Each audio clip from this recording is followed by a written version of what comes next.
Shalom dan salam sejahtera buat kita semuanya. Kita berdoa.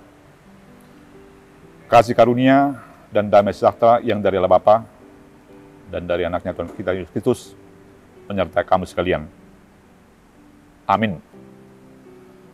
Bapak Ibu jemaat yang dikasihi oleh Tuhan kita Yesus Kristus, firman Tuhan yang menjadi renungan harian bagi kita pada hari ini, Sabtu tanggal 13 Agustus 2022, tertulis di 1 Samuel pasal 7, ayat yang ketiga, isinya demikian.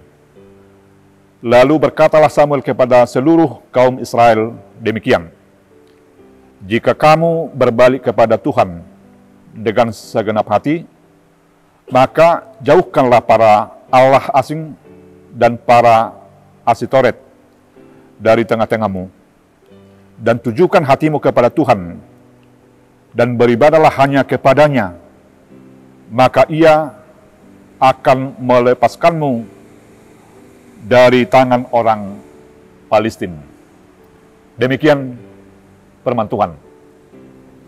Bapak Ibu jemaat yang dikasihi oleh Tuhan kita Yesus Kristus, keberhasilan dan kesuksesan seorang pemimpin dalam hal memimpin bangsa atau negara adalah diukur dari alat persenjataan yang dimiliki, atau juga yang berhubungan dengan alat-alat kenegaraan.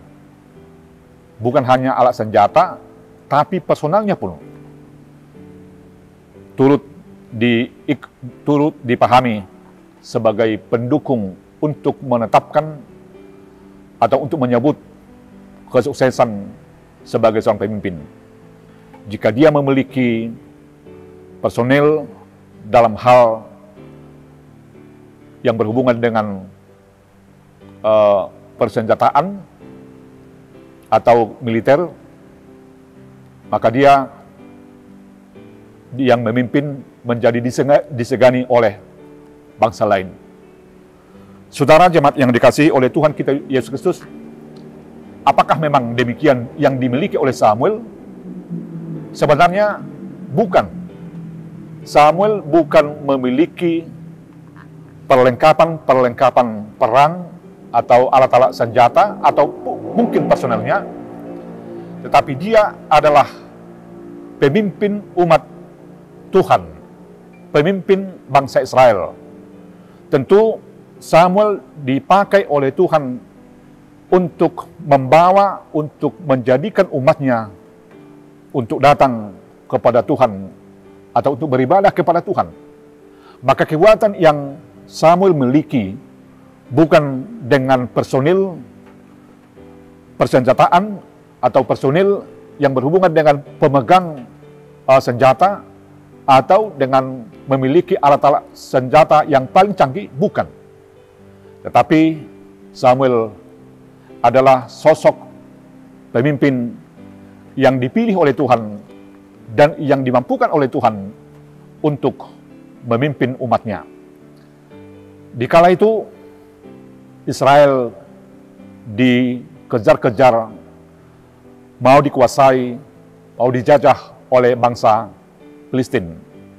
Ketakutan yang Israel miliki adalah akibat dari tekanan bangsa luar, termasuk di dalamnya bangsa Palestina. Untuk hal itulah Samuel mengingatkan agar umat Israel kembali kepada Tuhan, agar umat Israel fokus, tertuju hatinya, hidupnya hanya kepada Tuhan. Karena Tuhanlah yang membebaskan mereka, yang mampu membebaskan mereka dari rasa khawatir. Saudara jemaat yang dikasihi oleh Tuhan kita Yesus Kristus, bukan hanya Israel yang boleh menghadapi kekhawatiran hidup di kehidupan ini. Bukan hanya Israel yang mau Tuhan bebaskan dari rasa khawatir, tetapi Tuhan yang membebaskan umatnya Israel di perjanjian lama. Itulah juga Tuhan yang kita sembah, yang kita puja, yang kita imani sebagai sumber kehidupan bagi kita.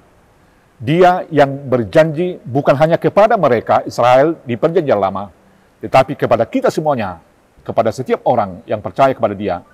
Tuhan mengingini kita untuk bebas dari rasa khawatir, bukan hanya kekhawatiran tentang kehidupan di dunia ini, tetapi kekhawatiran tentang kehidupan surgawi.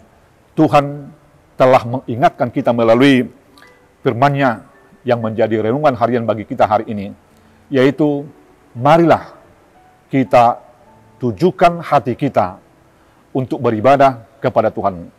Berarti marilah untuk meninggalkan dan menanggalkan niat, keinginan untuk beribadah atau untuk menyembah atau untuk meyakini kekuatan-kekuatan di luar Tuhan.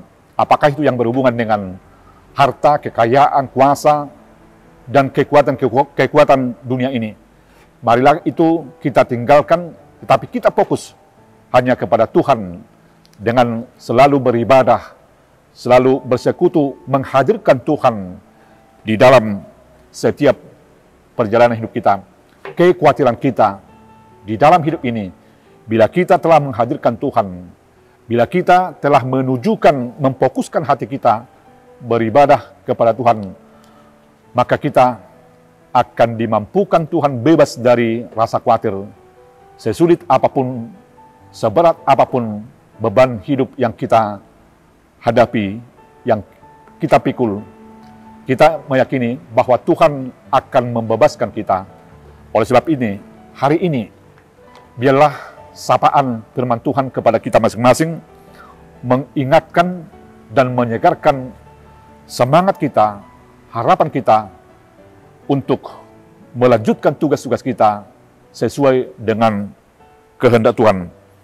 Selamat melanjutkan aktivitas kita hari ini, dan biarlah pertolongan Tuhan selalu nyata dan menjadi kehidupan, bagian kehidupan dari kita masing-masing.